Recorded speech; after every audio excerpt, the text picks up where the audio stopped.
तको अब इस पूरी 4-5 दिन में 7 दिन में 1 दिन धर्म पत्नी का फर्ज अदा करिए, धर्म पत्नी का फर्ज। और वो धर्म पत्नी का फर्ज है पति को, देखो इनके नाम के आगे कहीं नहीं लिखा वेद व्यास जी ने, कोई महाराज यहां पर आके बोला कभी कथा में कि धर्म पति, नहीं बोला कहीं का, नहीं, क्योंकि संतों को मालूम था, वेद व्यास जी को मालूम था घर परिवार चलाना है तो झूठ बोलना पड़ेगा, कपट करना पड़ेगा, बेईमानी करना पड़ेगा, प्रपंच करना पड़ेगा, तब जाकर ये घर चला पाएगा। इसलिए पुरुषों के नाम के आगे धर्मपति नहीं लिखा, पर तुम्हारे नाम के आगे धर्मपत्नी इसलिए लिखा कि ये कैसी भी कमाई करके लाएगा, चाहे झूठ बोल के लाए, बेईमानी करके लाए, प्रपंच कर लाए, पर लाकर किसको देगा?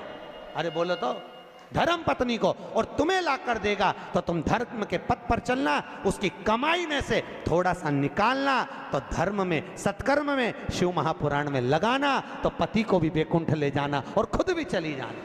पर माताओं ने उसकी कमाई में से निकाला तो सही, पर शिव पुराण में लगाने की जगह डेंटिंग पेंटिंग में लगाया ही। अब पुराण में तो कम लगा, अब पुराण में लगा, धर्म में लगाई, सत्कर्म में लगाइए, भजन में लगाइए। नाम तुम्हारा क्या है बोलो तो? धर्म पत्नी। एक आध बार पूछा करो अपने पति से, दिन भर कमाते रहते हो, 5 मिनट की फुर्सत नहीं भगवान का नाम लेने की। कथा हो रही है बैसाख के महीने में, ना जाने कब मिलेगी, सालासर भवन में हो रही है, चलो बैठकर मेरे साथ कथा सुनो, चलो चलिए। मेरे को वो चेन्नई के महेश्वरी धर्मशाला में, महेश्वरी भवन में कथा थी, तो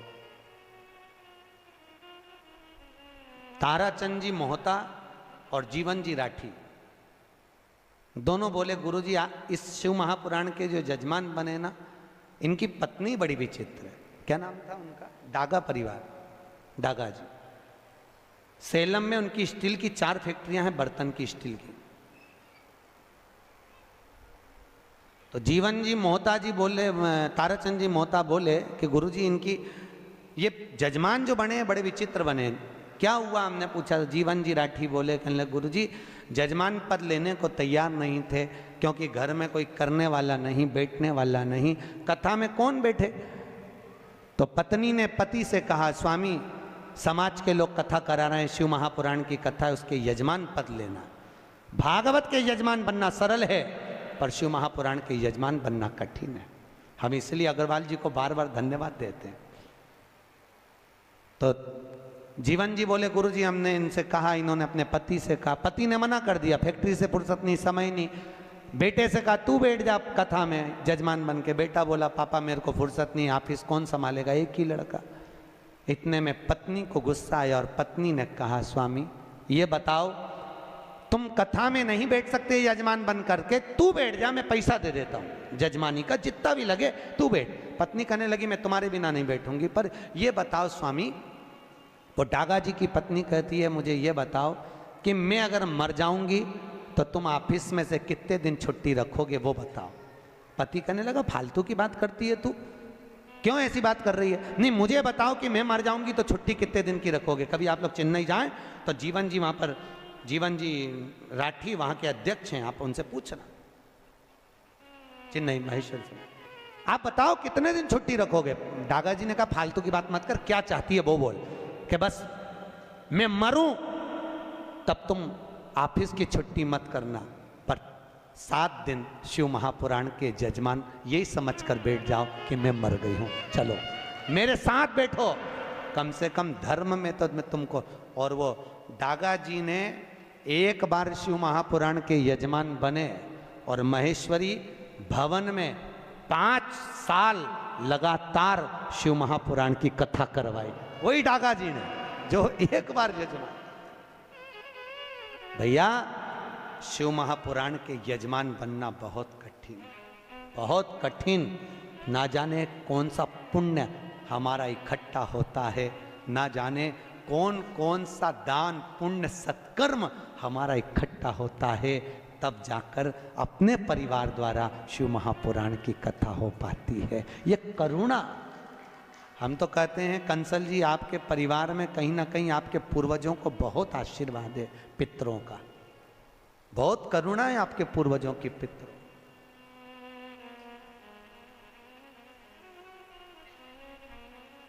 और कथा भी लेने आए तो हमारे वो नीरज भैया सीधे उज्जैन पहुंच गए, महाकाल की नगरी में। हमारी शिव पुराण चल रही थी महेश्वरी महिला मंडल की, सीधे वहां भाभी जी और दोनों नीरज भैया दोनों आ गए, और उनके साथ में उनकी एक बुआ जी भी थी, वो भी साथ में। कहे गुरु जी कथा लेना है। हमने कहा कहाँ लेना है? कहे गुलबर्गा। कौन सी कथा लेना है? कहे शिव महापुराण। हमने पूछा कि बताओ शिव पुराण का मन में किसकी आया, पहले ये बताओ। तो क्या हमारे पापा के मन में बहुत है शिव महापुराण। हमने कहा समझ गए। हमने कहा ये शंकर के शिवलिंग से चिपक गया है और ये फेविकॉल का मजबूत जोड़ है। एक बार जो लग गया शिव से फिर वो छूटता नहीं। जो लग गया शंकर छोड़ता नहीं। और हम तो आपसे भी कर रहे हैं, मौका मिले शंकर की कथा को श्रवण करने का, बाबा महेश की कथा को श्रवण करने का, भगवान शिव की शिव महापुराण श्रवण करने का, एक क्षण की देरी ना करें। सुनो, क्षण भर सुनो, आधी में पुनि भले थोड़ा सा। बिंदुक की धर्मपत्नी चंचुला देवी धर्म से दूर थी, सत्कर्म से दूर थी, भगवान की कथा से दूर थी। बिंदुक जो कमा कर लाता वो चंचुला देवी को देता, पर चंचुला का चित्त नहीं लगता। एक दिन बिंदुक धन तो लाया, प्राण छूट गए, पर चोरी का धन लाया था, इसलिए प्रेत योनि में चले गया। प्रेत योनि में चले गया, भटकता रहा। चंचुला देवी को लगा क्या करूं, अब चंचुला देवी बेधव्य हो गई, विधवा हो गई, क्या करा जाए। पूरे नगर के लोग मिलकर आनंद से काशी विश्वनाथ की नगरी में दर्शन करने जा रहे हैं। कहां जा रहे हैं? जम के बोलो। काशी। काशी जानते हो? सब जानते हो? ठीक।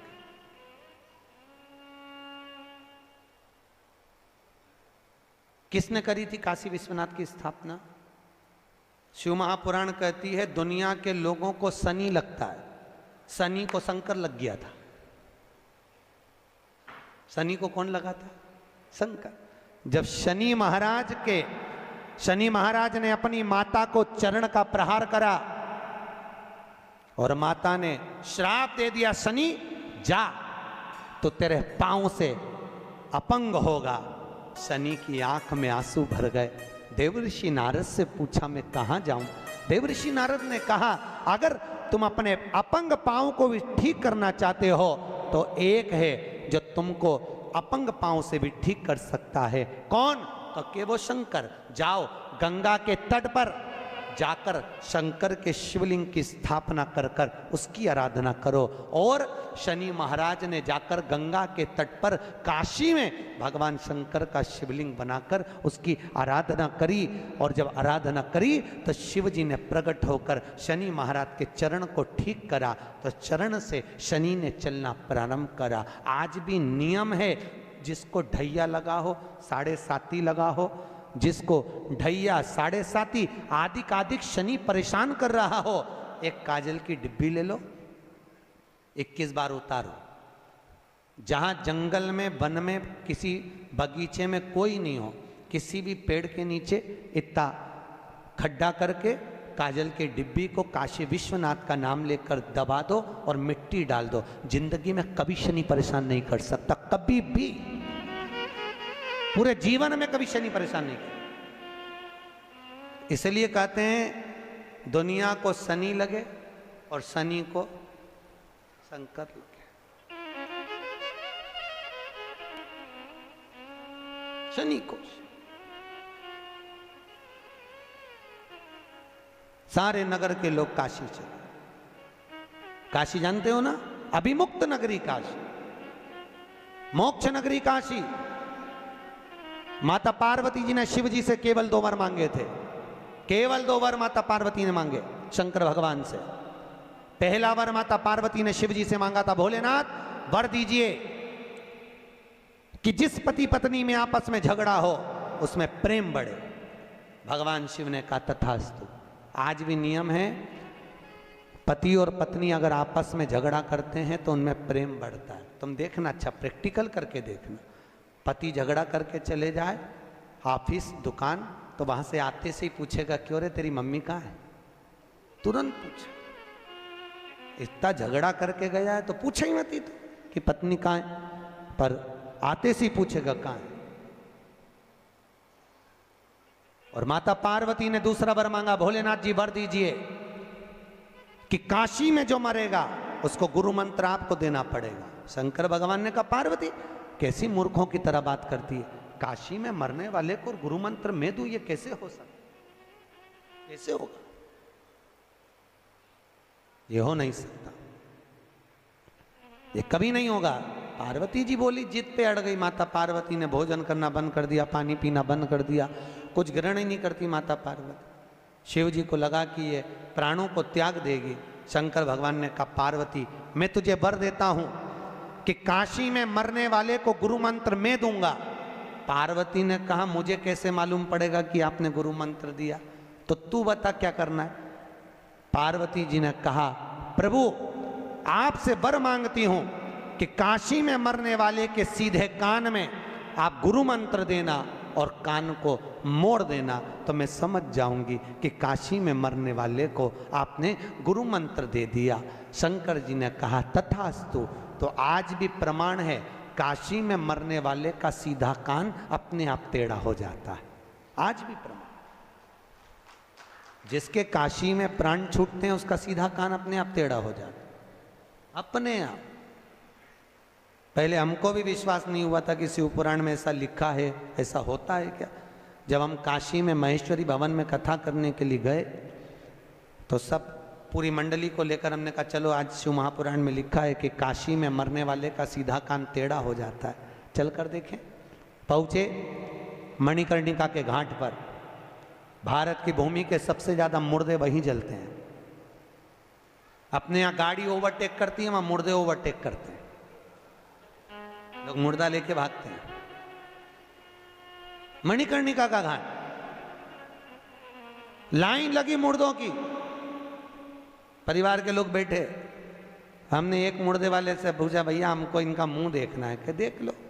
हमने कपड़ा हटा के देखा मुंह, तो उसका तो कान सीधा था। हमने कहा बताओ पोथी में तो लिखा है कि काशी में मरने वाले का सीधा कान टेढ़ा हो जाए, यहाँ तो सीधा है।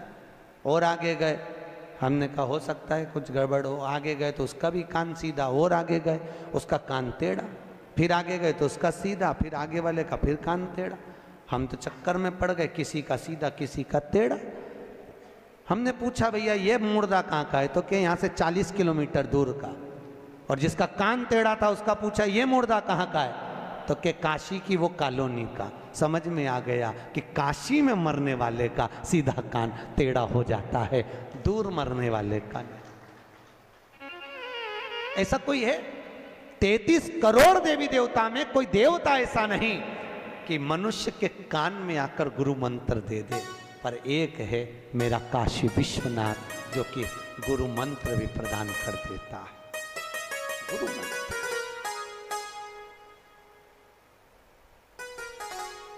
इसलिए ओम नमः शिवाय, ओम नमः शिवाय, हरे हरे भोले नमः शिवाय। जपो, जपते रहो, भजन निरंतर करते। शिव का शिव का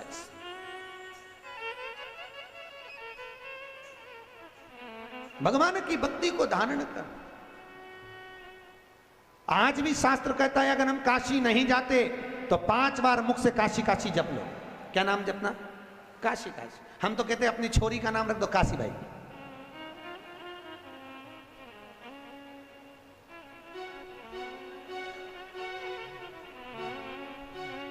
काहे तो गलत काहे का? नामदेव प्रकाश।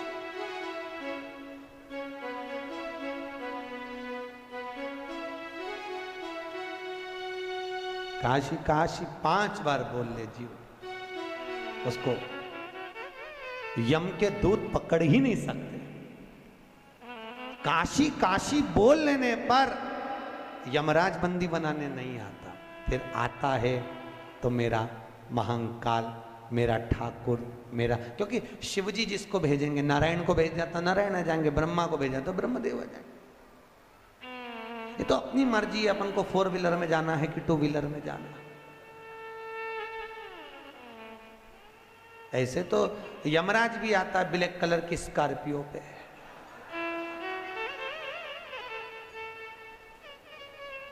और ऐसे तो भगवान भी आते हैं 2 व्हीलर पर, गरुड़ पर। आते कि नहीं आते? अब मन अपना, अच्छा ईमानदारी से बोलो तो 4 व्हीलर में बैठने में मजा आता है कि 2 व्हीलर पे? सत्य बोलना है, 2 व्हीलर पे। क्यों? 4 व्हीलर में पति इधर पत्नी इधर, 2 व्हीलर पे 2 व्हीलर। इसलिए भगवान से कहते रहा करो, भगवान कृपा करना, हमारे लिए 4 व्हीलर मत भेजना, हमारे लिए तो हमारा ठाकुर, हमारा काशी विश्वनाथ नारायण को भेजे। जब वो गरुड़ पर चढ़कर आए, जैसे लक्ष्मी पीछे से बैया डालकर बैठे, ऐसे मैं नारायण के बैया डालूं और उड़कर सीधे चले जाऊं, ऐसी करुणा। नहीं, अगर 4 व्हीलर पे जाना हो, ब्लैक कलर की स्कॉर्पियो पे, तो मर्जी तुम्हारी, मन तुम्हारा।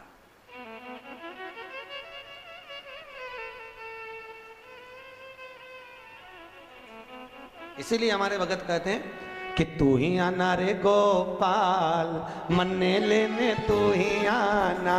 अरे तू ही आना रे गोपाल, मन्ने लेने तू ही आना।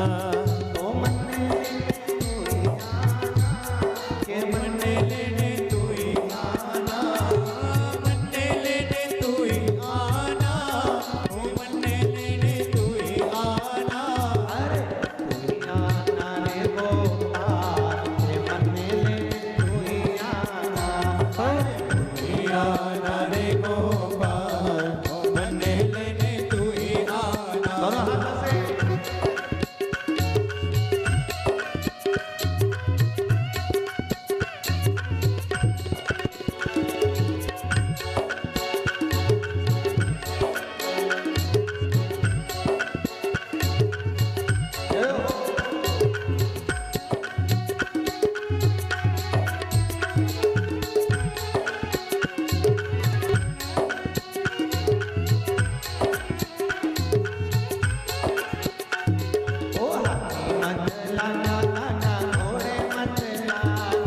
हाथी मत लाना काना घोड़े मत लाना, हाथी मत लाना काना घोड़े मत लाना।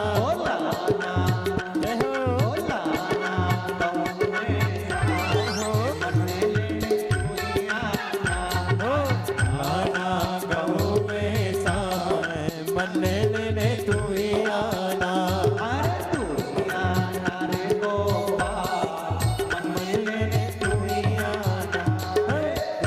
आना गोपाल, मन्ने लेने तू ही आना।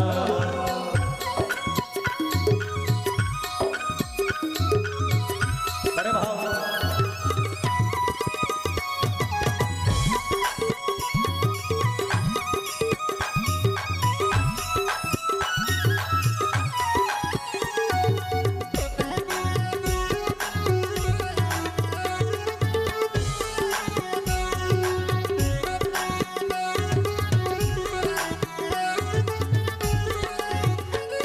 नौमी मत आना काना दसवीं मत आना।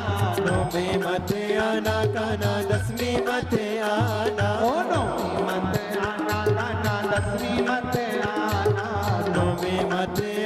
काना दसवीं मत आना।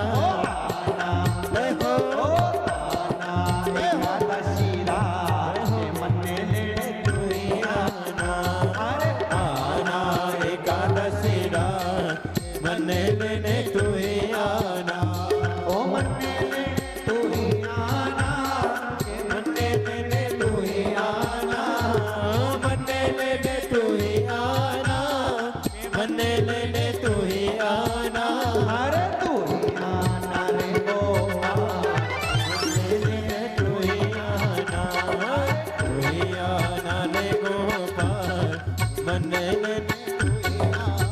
हो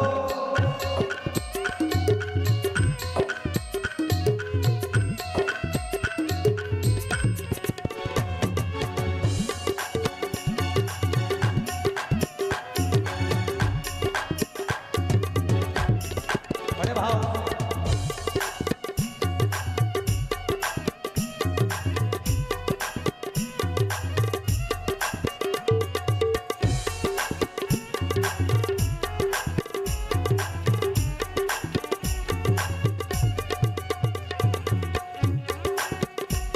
बड़े आनंद से ताली से बजाओ बड़े भाव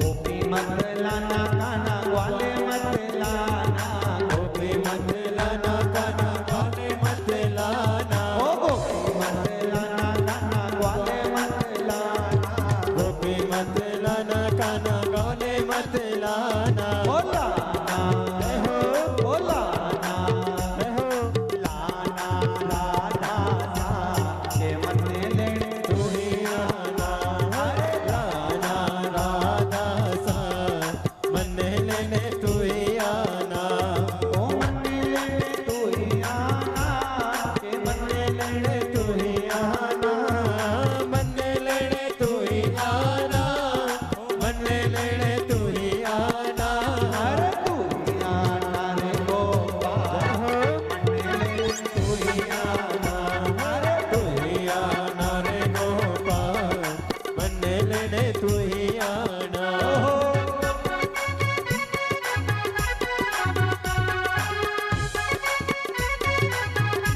बड़े भाव से दोनों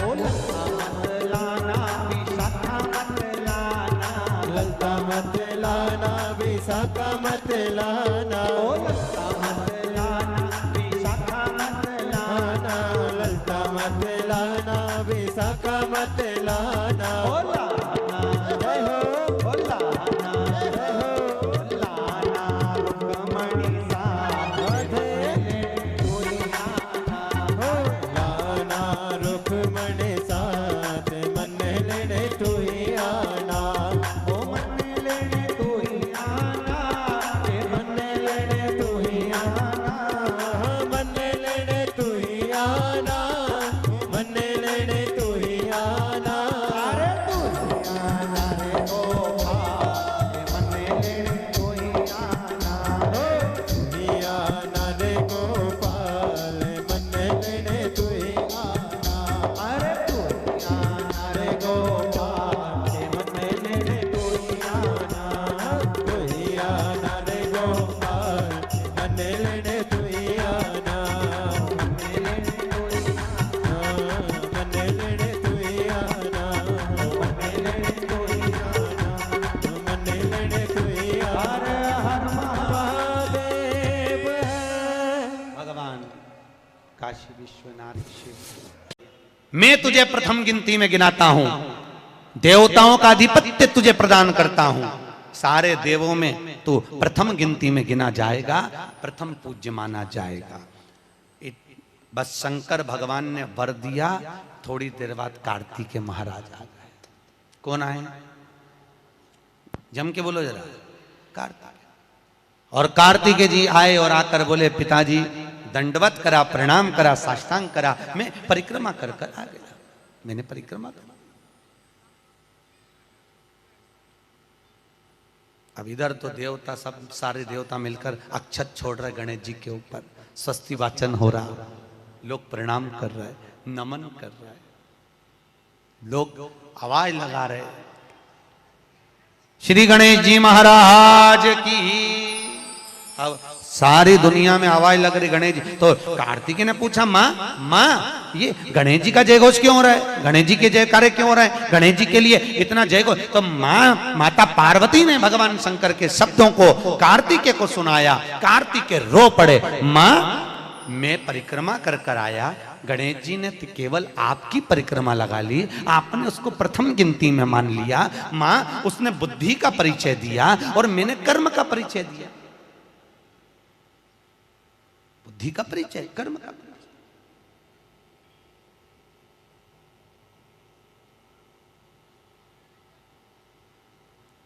मैंने कर्म कर दिया। महाराज व्यक्ति को उसके भाग्य का मिलता है कि कर्म का मिलता है? जल्दी बोलो। कर्म का। आपका क्या विचार है? ये लोग तो बहुत दूर बैठे हैं इसलिए इनसे पूछ ही नहीं रही हूं। व्यक्ति को उसके भाग्य का मिलता है कि कर्म का मिलता है? पुरुषों से भी पूछने का मन है मेरा भाऊ, बोलो तो सही कि उसके कर्म का मिलेगा कि भाग्य का मिलेगा? है दोनों का मिलेगा। मेरी माताएं जीजियां बिल्कुल सही कह रही है, दोनों का ही चाहिए। काय का भाग्य का और कर्म का, ये दो हैं।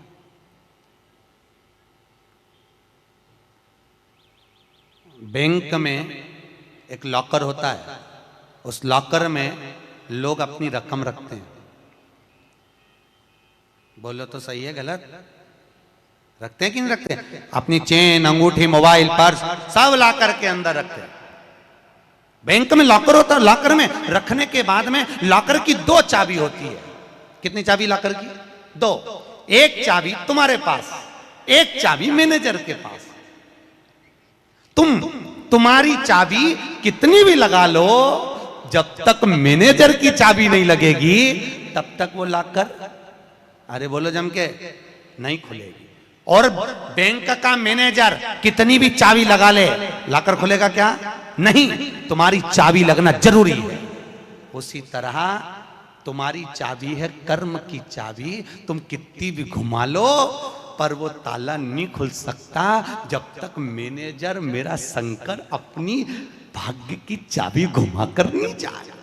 इसलिए तुम कर्म करो, भाग्य की चाबी मेरा भोलेनाथ घुमाएगा, और कब क्या दे जाए तुम्हें मालूम ही नहीं पड़ पाएगा। इसलिए चाबी दोनों होना चाहिए, एक भाग्य की, एक कर्म की। दो चाबी होंगी लॉकर खुलेगा, अगर एक चाबी लगी तो लॉकर नहीं खुलेगा। गणेश जी महाराज को भगवान कार्तिकेय महाराज बोल रहे हैं, माँ मैं कर्म करने गया था, मैं परिक्रमा करने गया था, और यहाँ गणेश जी महाराज को तुमने प्रथम गिनती में बना दिया। माँ ये क्या हुआ? माता पार्वती को गुस्सा तो बहुत आया, क्रोध भी आया। माँ पार्वती की आंख में अश्रु भी भर गए महाराज, आंसू है माता पार्वती के नयन, अश्रु।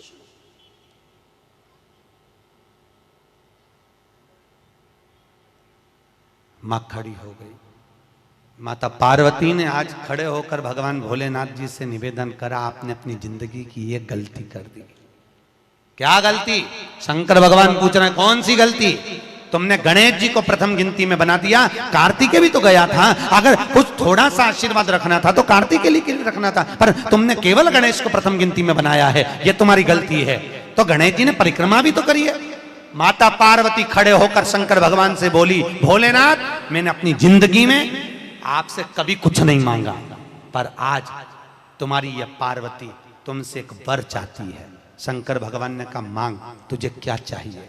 पार्वती कहती है, आज के बाद तुम्हारी कभी पूर्ण परिक्रमा ना लगे, आज के बाद तुम्हारी कभी पूर्ण प्रदक्षिणा ना हो। पूर्ण नहीं होना चाहिए। कौन ने मांगा? जम के बोलो पार्वती।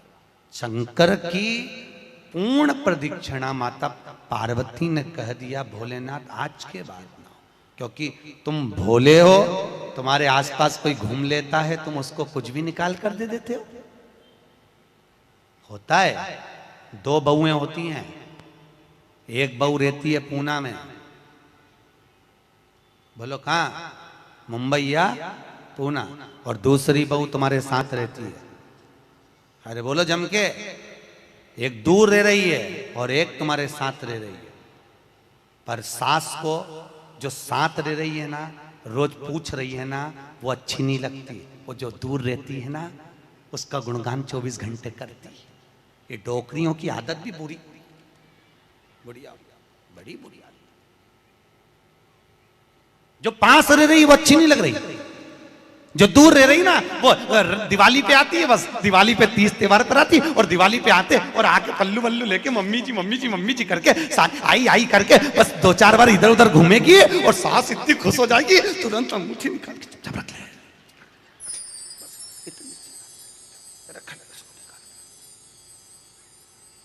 जो तुम्हारे पास में है वो बुरी लग रही है, वो चाय दे रही है, दूध दे रही है, बस बोलने में कभी कभी बोल देती है। अब बहुएं हैं बेचारी, हो जाता है। एक सास बहू से कहती है मैं सुबह 5 बजे उठती हूं, तू 4 बजे उठाकर। अब वो झगड़ा करते करते हमारे पास आ गए और हमारे पास आके बोली गुरुजी ये मेरी सास मुझे परेशान करे। मैंने बोला तेरी सास को क्या बोल रही है, तो क्या मैं 5 बजे उठूं तो बहू 4 बजे उठना चाहिए। तो मैंने कहा अच्छी बात बोली, कोई दिक्कत वाली बात नहीं है। एक काम कर, बहू की उम्र है 20 साल, तेरी उम्र है 70 साल, तू 20 साल की बन जा, मैं भी इसको जगाना चालू कर देता हूं। जब तुम, वो कहते हैं ना सास भी कभी बहू थी, जब तुम बहू थे तुम भी खूब अलमस्त चकाचक सोते थे और तुम्हारी सास पहले उठती थी। बुढ़ापे में नींद नहीं आती जीजी, नहीं आती। आती क्या? अरे बोलो तो, आती बुढ़ापे में। मनुष्य की उम्र, गधा की उम्र, कुत्ता की उम्र और उल्लू की उम्र बराबर थी। किस किस की? जम के बोलो। मनुष्य, गधा, कुत्ता, उल्लू। सबको पहचानती हो? ठीक है, सबकी उम्र बराबर है, 40-40 साल। मनुष्य पहले 40 साल का था, गधा 40 साल का था, कुत्ता 40 साल का था, उल्लू 40 साल का था। सबकी उम्र लेवल में बिल्कुल बराबर थी। भगवान क्या देर अंधेर कुछ ये ऊंचा नीचा लेवल अपने यहाँ चले, भगवान क्या नहीं चले। भगवान ने सबकी उम्र 40-40 साल रखी, सबकी उम्र 40। एक दिन गधा भगवान के पास में आया और गधे ने भगवान से आकर कहा अरे भोलेनाथ। भगवान शंकर ने पूछा क्या हो गया? महाराज हमारी उम्र 40 साल की दे दी, हम लोगों का बोझा ढोते रहे, लोगों का वजन ढोते रहे, महाराज हमारी उम्र बिल्कुल आधी कर दो, बिल्कुल आधी, हमें इतनी लंबी उम्र नहीं चाहिए। भगवान ने कहा ठीक है गधा, आज से तू 20 साल का। गधा कितने साल का हो गया? अरे जम के बोलो 20 साल का। थोड़ी देर बाद मनुष्य, आवाज सेट करो, मनुष्य इको खत्म हो गया, डिले नहीं आ रहा। मनुष्य, और थोड़ी देर बाद में मनुष्य भगवान के पास पहुंचा। भोलेनाथ आगे वापस आ गया, मनुष्य पहुंचा और भगवान के पास जाकर बोला भोलेनाथ। भगवान शंकर ने पूछा तुझे क्या हो गया? भोलेनाथ 40 में मेरा क्या होगा प्रभु? भगवान ने कहा गधे की बच्ची है। कितने साल बचे हैं? 20। मनुष्य कहा दे दो प्रभु। भगवान ने कहा ले जा। कितने का हो गया? जम के बोलो 60 का। थोड़ी देर बाद कुत्ता आ गया। कुत्ता शंकर जी से बोला भोलेनाथ। शंकर भगवान ने पूछा तुझे क्या हो गया? महाराज 40 साल की उम्र दे दी, लोगों के दरवाजे पर बैठा रहूं, दरवाजे पे बैठकर झूठन चाटूं, दरवाजे पे बैठ कर रोटी खाऊं, दरवाजे पे दुम हिलाऊं और दरवाजे पे से चिल्लाऊं महाराज मेरी उम्र कम कर दो। भगवान ने कहा ठीक है कुत्ता, आज से तू 20 साल का। थोड़ी देर बाद मनुष्य फिर आ गया। भोलेनाथ 60 में क्या होगा? भगवान ने कहा कुत्ता की बच्ची है कि चल जाएगी, ले जा। कितने का हो गया? 80। थोड़ी देर बाद उल्लू आया। उल्लू ने आकर कहा, भोलेनाथ, भगवान शंकर ने पूछा तुझे क्या हो गया? महाराज 40 साल की उम्र दे दी, रात रात भर जगता रहूं, पेड़ पे टंगा रहूं, रात रात भर मुझे नींद नहीं आती भोलेनाथ, मेरे को रात भर चौकीदारी करना पड़ती, रात भर पेड़ पे बैठा रहता हूं, रात भर वृक्ष पर बैठा रहता हूं, मेरी उम्र कम कर दो। भगवान ने कहा कितनी कम कर दो? बिल्कुल आधी कर दो। भगवान ने उल्लू की उम्र आधी कर दी। कितने साल का हो गया? 20 साल का। थोड़ी देर बाद मनुष्य आ गया। मनुष्य आकर बोला, अरे भोलेनाथ, शंकर भगवान ने पूछा क्या हुआ? 80 में मेरा क्या होगा? भगवान ने कहा उल्लू की बच्ची है, चलेगी कि ले जा। कितने का हो गया? 100 का। अब तुम खुद देखो, 40 वर्ष तक मनुष्य अपनी जिंदगी को सही जीता है। कितने साल? जम के बोलो जरा। 40 साल तक मनुष्य अपने जीवन को सही जीता है। खूब खाता, आराम से पचता, खूब डेंटिंग पेंटिंग सब चकाचक, कपड़े मपड़े सब जोरदार, रकम मकम सब पहने, खूब अच्छा लगे, क्योंकि 40 वर्ष की जिंदगी तुम्हारी है तो 40 साल तक मनुष्य अपने जीवन को सही जीता है। 40 के बाद किसकी लगी थी? जम के बोलो। गधे की। तो 40 से 60 तक मनुष्य गधे जैसा बोझा ढोता है। बच्चों को बड़ा करना है, शादी करना है, मायरा भरना है, परिवार को पालना है, तो बोझा ढो रहा है। जैसे गधा बोझा नहीं ढोता, ऐसे 60 तक बोझा ढोया। 60 के बाद उम्र किसकी लगी? कुत्ता की। जब 80 की उम्र में आता है तो कुत्ते को दरवाजे पे रखा जाता है। जब तुम्हारी 80 की उम्र होगी तो घर के लोग कुर्सी डाल के, खटिया पलंग दरवाजे के पास हॉल में बिठा देंगे, वहीं बैठे, और रोटी भी दरवाजे के पास, चाय भी दरवाजे के पास, क्योंकि कुत्ते को अंदर परमिशन नहीं है। और कोई भी मिलने आया तो वहीं से चिल्लाया, बहु, वहीं से आवाज लगा रहा, क्योंकि कुत्ते की उम्र लगी है।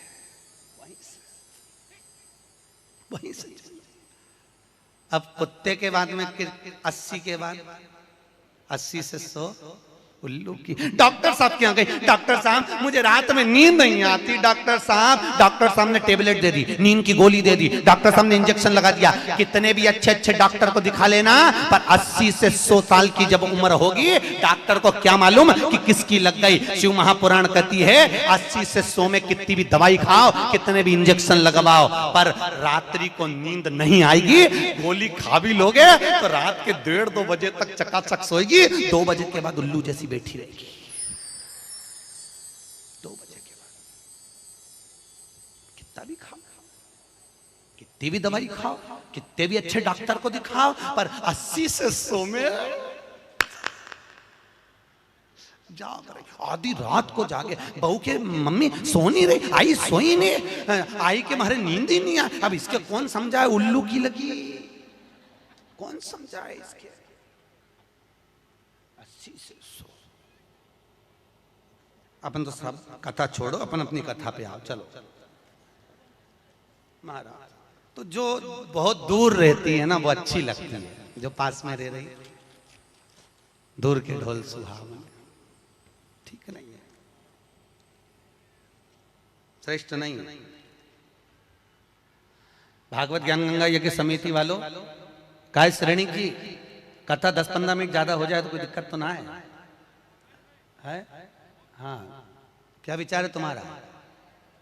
नहीं, अगर खाना हो तो मैं तुम अक्षतम केसम कर दूं, मारे कहीं मिर्ची का ठेसा तैयार, अपने कहीं आमठी न चावल, आज तो खूब चक निपटा। अगला प्रश्न है, तो ये प्रदक्षिणा का प्रश्न। अगला प्रश्न, शिवलिंग की पूजा करने के लिए शिवलिंग को घर में कहां रखें? जहां तुम्हारी मर्जी हो। अब ये तो भगवान शंकर को पूजा घर में रखो ना, जहां पूजन होती है, जहां देवता बैठे हुए वहां रखो।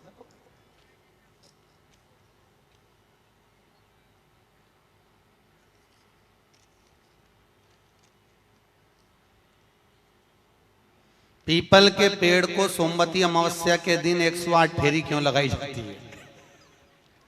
वाह, बहुत बढ़िया। हमने तो नहीं की लगाओ, अब तुम्हारा मन है 108 लगाने का।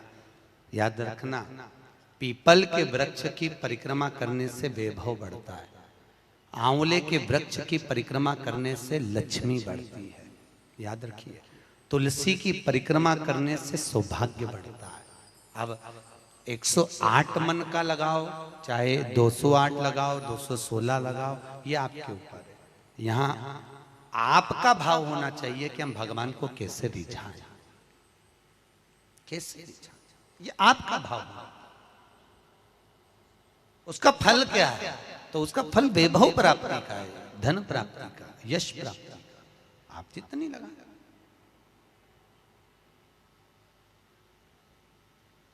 ऋषभदेव जी के पुत्र श्री भरत जी महाराज अपनी योनि से छूटे तो हिरण की योनि में गए।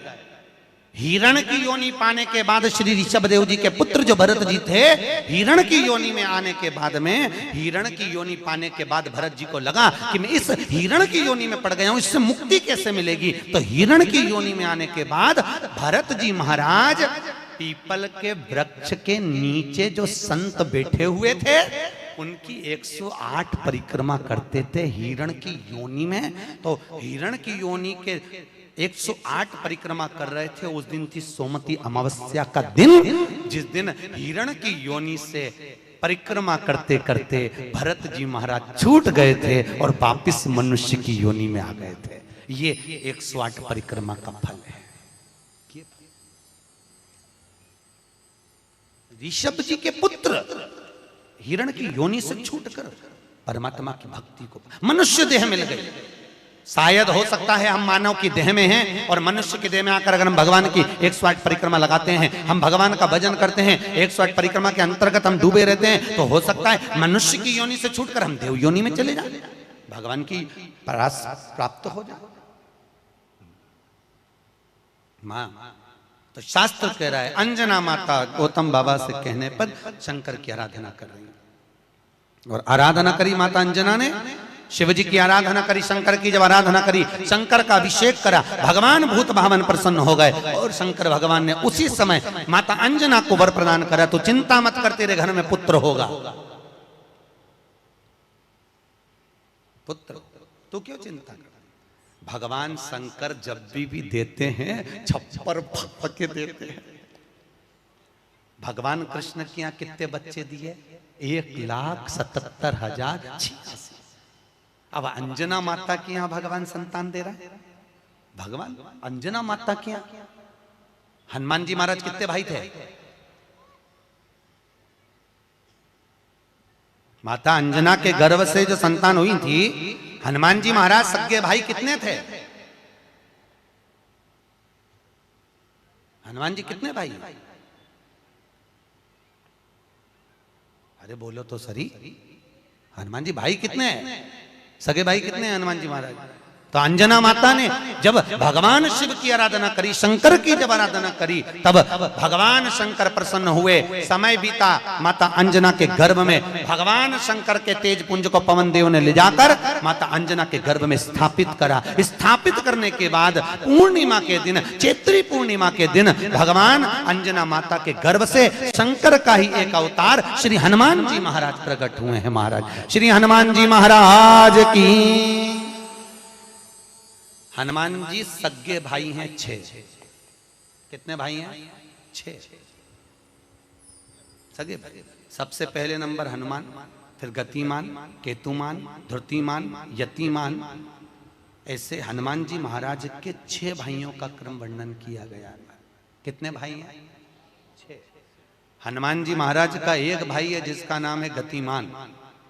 क्या नाम है? गतिमान। और जिसके यहाँ पर फैक्ट्री हो, किसी भी तरह की फैक्ट्री हो, चाहे वो नट बोल्ट की हो, पानी की हो, किसी भी तरह की फैक्ट्री हो, अगर फैक्ट्री में जरा सी भी तकलीफ आती है तो हनुमान जी महाराज के उल्टा पांव, लेफ्ट पांव के नीचे का सिंदूर लाकर गतिमान का नाम लेकर अगर फैक्ट्री पर स्वस्तिक बना दिया जाता है तो वो फैक्ट्री धड़ाके से चलना चालू हो जाती है, कभी खराब नहीं होती, कभी परेशान नहीं करती। महाराज गतिमान हनुमान जी के तीसरे नंबर का भाई, गतिमान का नाम। ये जो राजनेता होते हैं ना, जब चुनाव लड़ने के लिए जाते हैं और उन्हें विजय प्राप्त करना है तो विजय पाने के लिए वो एक ही काम करते हैं, हनुमान जी के तीसरे नंबर का भाई गतिमान, उस गतिमान के नाम से जो व्यक्ति युद्ध करने के लिए जा रहा है या विजय पाने के लिए जा रहा है, अपने बराबर का लच्छा, लच्छा जानते हो, नाड़ा मोली, उसको नाप कर गतिमान के नाम से लपेट कर हनुमान जी के मंदिर में रख देता है और उस मोली को फिर अपने हाथ पर बांध लेता है, तो वो हार नहीं सकता, विजय ही प्राप्त करेगा। गतिमान का इतना प्रभाव है हमारा, चाहे कुछ भी। गतिमान गतिमान है, वो नीचे नहीं गिरते, उसकी प्रखरता गतिमान। श्री हनुमान जी महाराज का प्रागट्य हुआ, अंजना माता के गर्भ से श्री हनुमान जी महाराज प्रकट हुए। पवन तनय संकट हरन मंगल मूर्त रूप, राम लखन सीता सहित हृदय बसौ सुर भूप। श्री हनुमान जी महाराज प्रकट हुए, देवताओं ने पुष्पों की वृष्टि करी, गंधर्व गान करे, अप्सरा नृत्य करी, चारों तरफ सुख समाहित हुआ। श्री हनुमान जी महाराज की, हनुमान जी महाराज प्रकट हुए। प्रबल रावण को मारने में सबसे ज्यादा सहयोग किसने करा था? अरे जम के तो बोलो, हनुमान जी। पूरी पृथ्वी पर सबसे ज्यादा मंदिर किसके हैं? बोलो तो हनुमान के। अपने करमाला में तुम गिनना, अगली बार आऊंगा तो पूछूंगा। अगर अगली बार भागवत ज्ञान गंगा यज्ञ समिति ने मान लो बुलाया तो पूछूंगा आपसे आके कि करमाला में कितने हनुमान जी के मंदिर हैं और राम जी के मंदिर कितने हैं।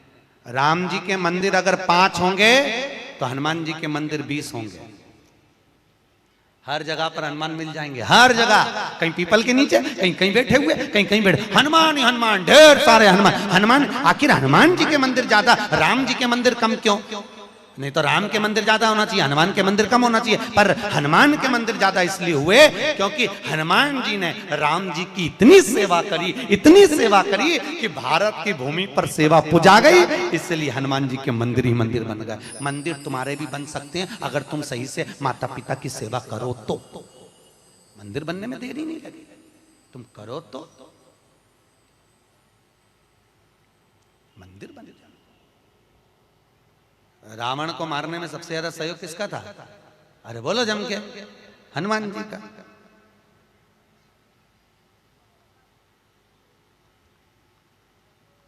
राम जी ने रावण की नाभि में बाण मारा था कि नहीं मारा था? अरे बोलो जम के, क्या था नाभि में? अमृत। तो जब रावण की नाभि में राम जी महाराज बाण मार रहे हैं तो रावण क्यों नहीं मर रहा? मर जा रावण, क्योंकि नाभि में अमृत है, वो तो सूख चुका है, मरे ना। फिर मरता क्यों नहीं है रावण? क्यों नहीं मरा रावण? राम जी से 10 मुख हो गए फिर भी नहीं मर पाया, फिर तैयार। फिर विभीषण कह रहा है कि ये रावण की नाभि में अमृत है, मारो। और राम जी बाण पर बाण छोड़ रहे हैं तो रावण नहीं मर रहा, धराशायी होकर नहीं गिर रहा, वहीं की वहीं खड़ा है, स्थिर की स्थिर, मरने को तैयार ही नहीं है। ये भी बड़ी विचित्र सिचुएशन है। मर ही नहीं लिया। चिंता लग गई हनुमान जी को युद्ध देखते देखते। हनुमान जी महाराज समझ गए जरूर कोई बात है जिससे ये रावण नहीं मर गया। भगवान ने इतने बाण छोड़ दिया नाभि में, विभीषण करे नाभि में मारो, नाभि में ही भगवान मार रहे तो भी नहीं मर रहा। हनुमान जी महाराज ने देखा युद्ध अपनी जगह चलता रहेगा। हनुमान जी गए, लंका के अंदर पहुंच गए। एक पंडित जी का रूप रखा, संत का रूप रखा, गुरु का रूप रखा और ब्राह्मण का रूप रखकर हनुमान जी अंदर आए लंका में। और लंका में सब लोगों के हाथ देखने लगे। हाथ दिखाओ, अब सही सही बताया, हनुमान तो हनुमान, सबका भाग्य बता रहे। इतने में मंदोदरी के पास खबर पहुंच गई कि लंका में कोई ऐसा विद्वान पंडित आया है जिसको हाथ दिखा तो भाग्य बताता है। मंदोदरी निकल कर बाहर आ गई। मंदोदरी ने आकर कहा, ब्राह्मण देवता मेरा हाथ देखकर बताओ कि मेरा भाग्य क्या कहता है। इतने में हनुमान जी ब्राह्मण के रूप में थे। हनुमान जी ने कहा, पंडित जी बोले ब्राह्मण के रूप में, हनुमान जी बोले तेरे पति के ऊपर काल मंडरा रहा है और तेरा पति मरने को तत्पर खड़ा है। पर सुन ए स्त्री, तेरा पति इतनी जल्दी नहीं मर सकता, क्योंकि तेरे पति के पास जरूर कोई राज की बात है। इतने में मंदोदरी बोली, पंडित जी आपने बिल्कुल सही कहा, एक ऐसी राज की बात है, मेरा पति मर ही नहीं सकता। हनुमान जी तुरंत बोले, वो राज की बात या तो मैं जानता हूं या तू जानती है। इतने में मंदोदरी बोली, पंडित जी बिल्कुल सही बात है, जब मेरे पति रावण ने तप करा था, ब्रह्मा जी से वर मांगा था, तो ब्रह्मा जी ने कहा मांग तुझे क्या चाहिए, तो रावण ने कहा कि मैं अमर हो जाऊं, तो ब्रह्मा जी ने कहा ऐसा नहीं हो सकता, तो रावण ने कहा मेरी नाभि में अमृत दे दो, रावण को अमृत दे दिया। तब रावण ने कहा इतने में संतुष्टि नहीं होगी, एक बार और दीजिए, मुझे एक ऐसा बाण दो जिस बाण के लगने से नाभि में अमृत सूखे और मैं मरूं। मंदोदरी ने कहा मेरा पति जब तप कर कर आया था, उसको ब्रह्मा जी ने एक बाण दिया था, वो बाण मेरे पति ने मुझे लाकर दिया था। उस बाण को मैंने, जहां मैं शयन कक्ष में सोती हूँ, उस कमरे में मैंने दीवार के अंदर एक खंबे में चुनवा दिया है, सीमेंट से पक्का करवा दिया, वो किसी को मिलेगा ही नहीं। हनुमान जी अपने असली स्वरूप में आए, दीवार तोड़ी और बाण निकाला, राम जी को दिया, राम जी से कहा अब मारो, और जो बाण लगा तब जाकर वो रावण मरा, तब जाकर मरा, नहीं तो राम जी बाण मारते रहते, रावण चकाचक खड़ा रहता, हंसता रहता। वो तो राम और हनुमान।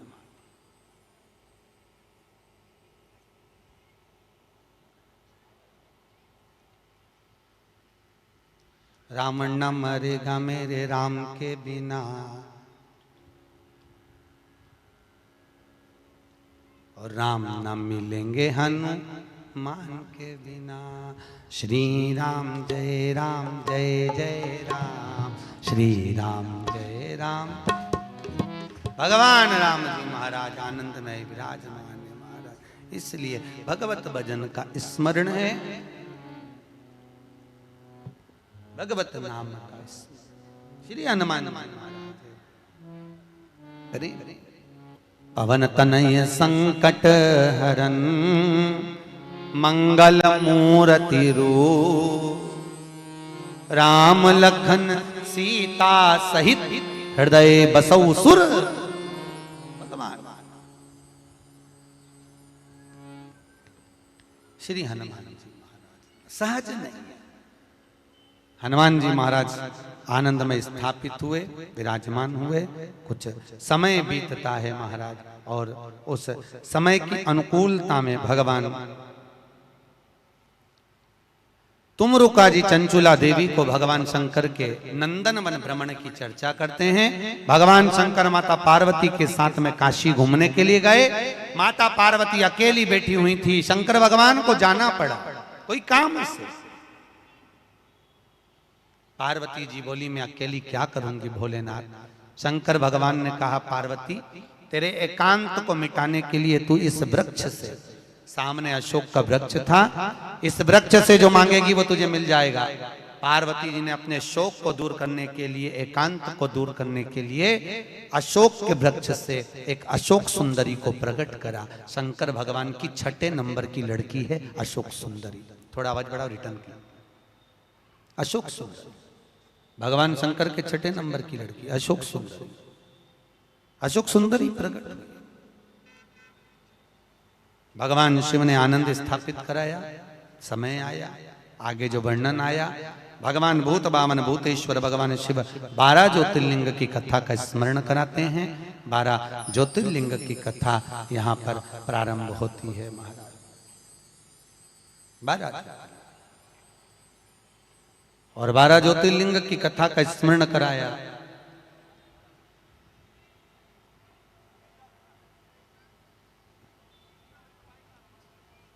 मुख्य यजमान, मुख्य यजमान श्रेणिक जी के पुत्र हैं ना, उनको बुला लो।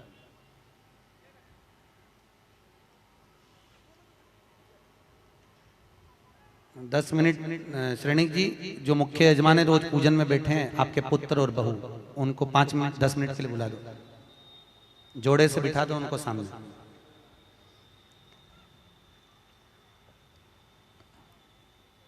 जोड़े से बिठा दो, कहीं पे भी यहीं सामने बिठा दो। भगवान 12 ज्योतिर्लिंग की कथा का स्मरण कराते हैं महाराज।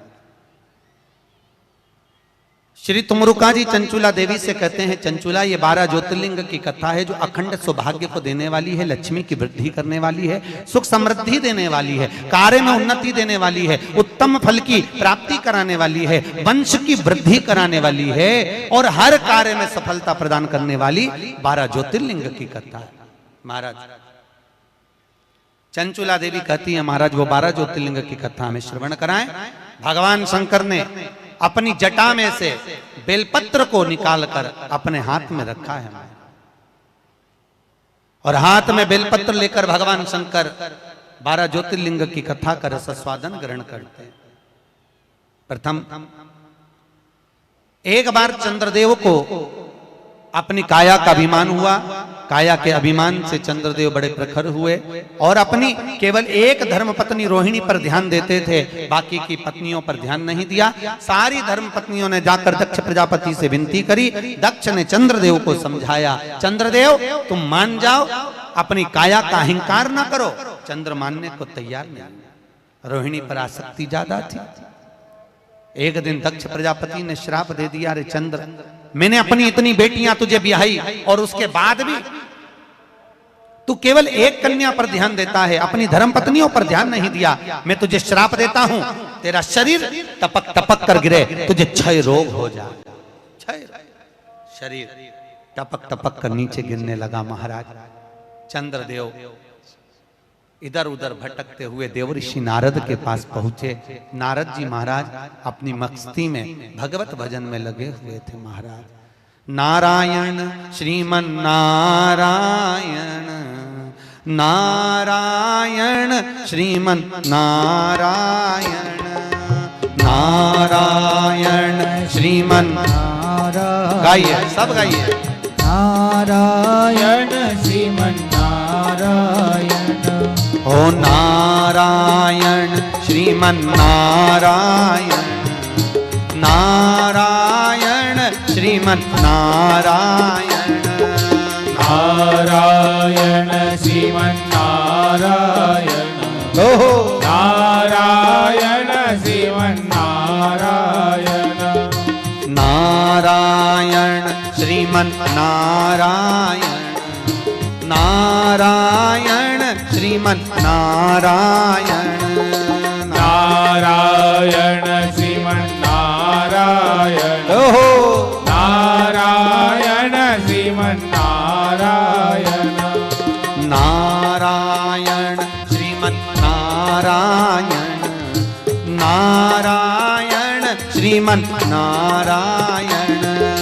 नारायण श्रीमन नारायण, नारायण श्रीमन नारायण, हे नारायण श्रीमन नारायण, नारायण श्रीमन नारायण, नारायण श्रीमन नारायण, नारायण श्रीमन नारायण। श्री नारद जी महाराज मिले, भगवान चंद्रदेव ने विनती करी, महाराज मुझे काया का रोग हो गया है, कृपा करो। भगवान चंद्र की विनती सुनकर देवऋषि नारद ने शंकर जी का पूजन का विधान बताया। शंकर भगवान प्रकट हुए, चंद्रदेव तुम्हारे काया के रोग को मैं मिटाता हूं, तुम यहाँ पर विराजमान रहना। चंद्रदेव को भगवान ने मस्तक पर धारण करा, सोमेश्वर महादेव के रूप में भगवान शंकर विराजित हुए हैं। महाराज बोल सोमनाथ भगवान की हर हर। अगला वर्णन आया है श्री मल्लिकार्जुन।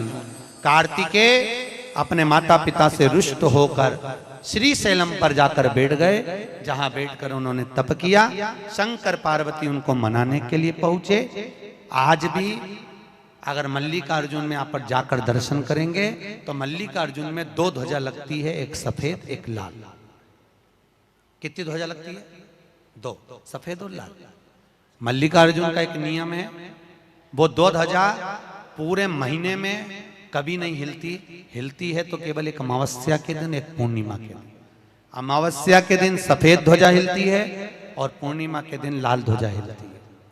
बाकी के समय पर ध्वजा नीचे की नीचे लटकी रहती है, कितनी भी हवा चले पर वो ध्वजा हिलती नहीं, महाराज हिलती नहीं, कितनी भी हवा चले। आज भी शंकर और पार्वती कार्तिकेय से मिलने के लिए श्रीशैलम पर आते हैं, श्रीशैलम आज भी भगवान आज भी। अब कार्तिकेय जी वहां विराजमान हुए, भगवान शंकर उनसे मिलने के लिए वहां पधारे। मल्लिकार्जुन के रूप में भगवान शिव विराजमान होते हैं। अगला वर्णन आया है महाकाल। दूषण नाम का राक्षस ब्राह्मणों के बच्चों को निचोड़कर उनका रक्त पीता था। भगवान को सभी ब्राह्मणों ने पुकारा। शंकर भगवान ने कहा इस दूषण को वरे कि ये जब मरेगा इसका रक्त जहां गिरेगा उससे और भी दूषण उत्पन्न हो जाएंगे, तो एक काम करो। भगवान शंकर ने कहा मेरी बहन के पास जाओ। शंकर जी की एक बहन थी, केवल एक बहन शिव जी, जिसका नाम था छी प्रिया। क्या नाम था? छी प्रिया, जिसको आजकल लोग छिपरा कहने लगे। शिव जी की एक ही बहन थी, छी प्रिया।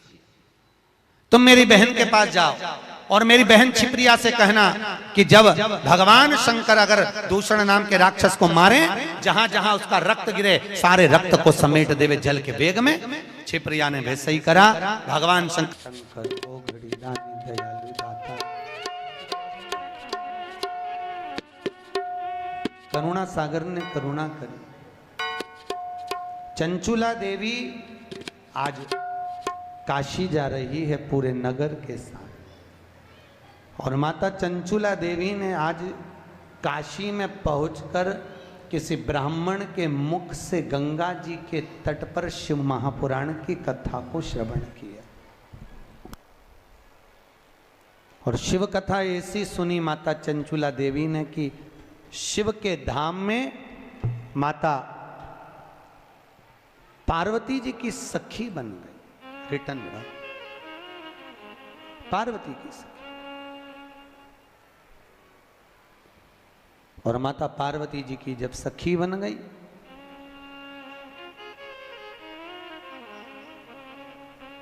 चंचुला देवी की आंख में आज आंसू है। पार्वती जी ने पूछा चंचुला क्या बात है? चंचुला जो तुम चंचुला देवी आखिर बात क्या है जो तुम्हारी आंखों में आंसू है? पार्वती जी ने जैसे ही पूछा तो माता पार्वती उसी समय पर चंचुला देवी के शब्दों को सुना। चंचुला ने कहा मेरा पति प्रेत योनि में भटक रहा है, उसको मुक्ति नहीं मिल रही, मैं क्या करूं कि मोक्ष मिले? पार्वती जी ने कहा एक काम करो चंचुला देवी, तुम एक बार शिव महापुराण की कथा करवाओ, उससे जीव किसी भी योनि में हो वो मोक्ष पा जाता। चंचुला देवी ने कहा कथा किससे करवाऊं?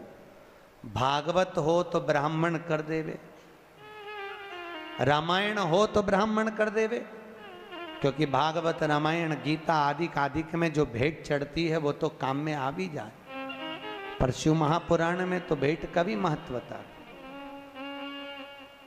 किससे करवाया? पार्वती जी ने कहा एक काम करो नारद जी के पास जाओ। नारद जी, तो नारद जी के पास चंचुला देवी ने जाकर कहा नारद जी आप हमारे पति के मोक्षार्थ शिव महापुराण की कथा कर दी। शिव पुराण। नारद जी ने कहा भैया कथा तो मैं कर नहीं सकता, क्योंकि मुझे तो श्राप लगा है कि मैं एक जगह पे बैठ नहीं सकता।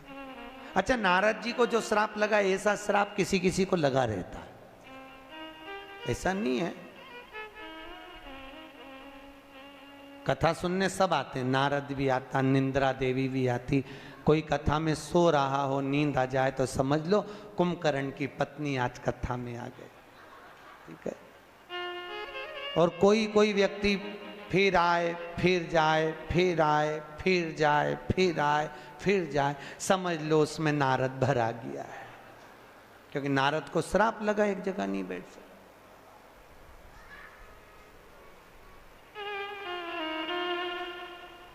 अब नारद जी बोले कथा में नहीं कह सकता, मेरे को श्राप है, मैं एक जगह पर नहीं बैठ सकता, तो फिर कथा कौन कहेगा? नारद जी ने बोला मेरा जो मित्र है तुमरू का, क्या नाम है? तुमरू का, वो कहेगा। तुमरू का जी को देखा है?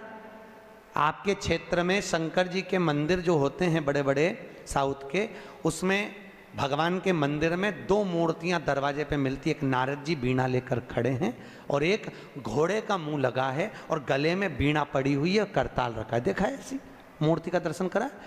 तो जो इधर खड़े हैं वो नारद जी हैं, जो घोड़े का मुख लगा है बीणा हाथ में है वो तुमरुका जी, वो नारद जी के मित्र तुमरुका।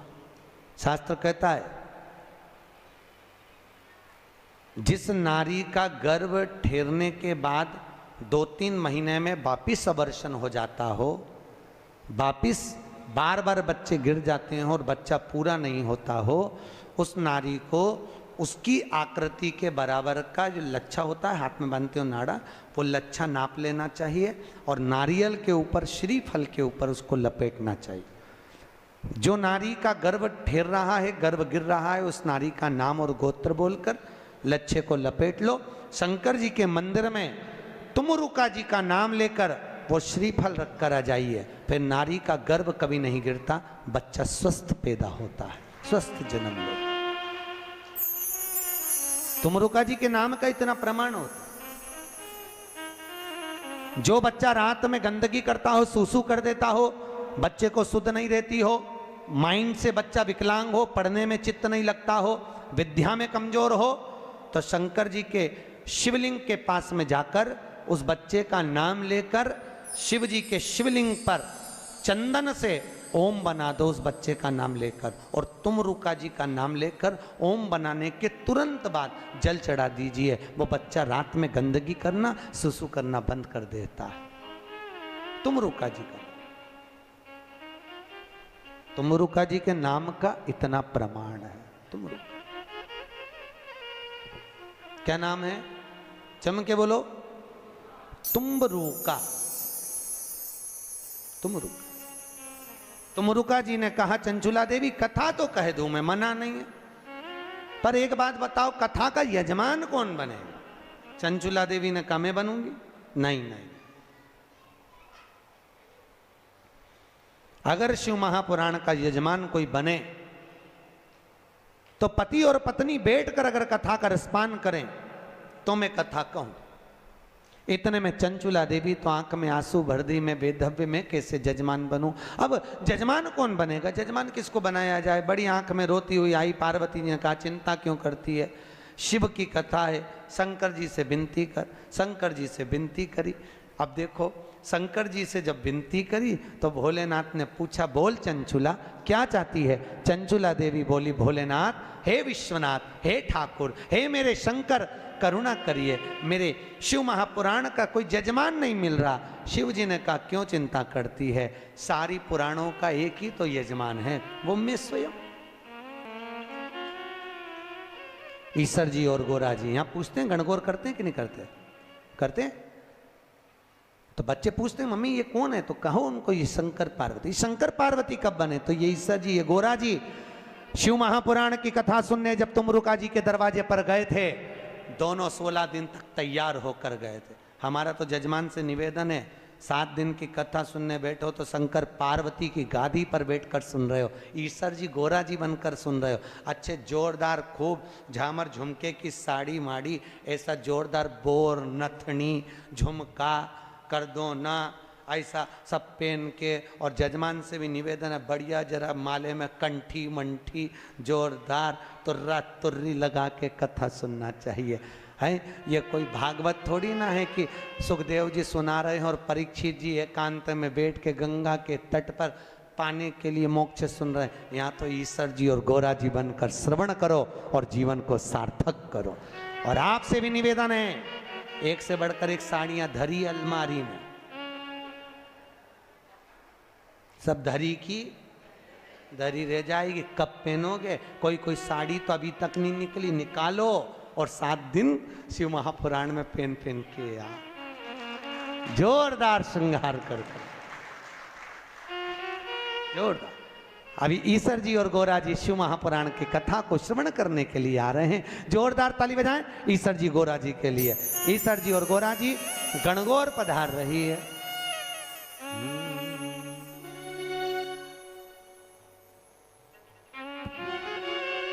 शिव शंकर चले कैलाश, बुंदिया पड़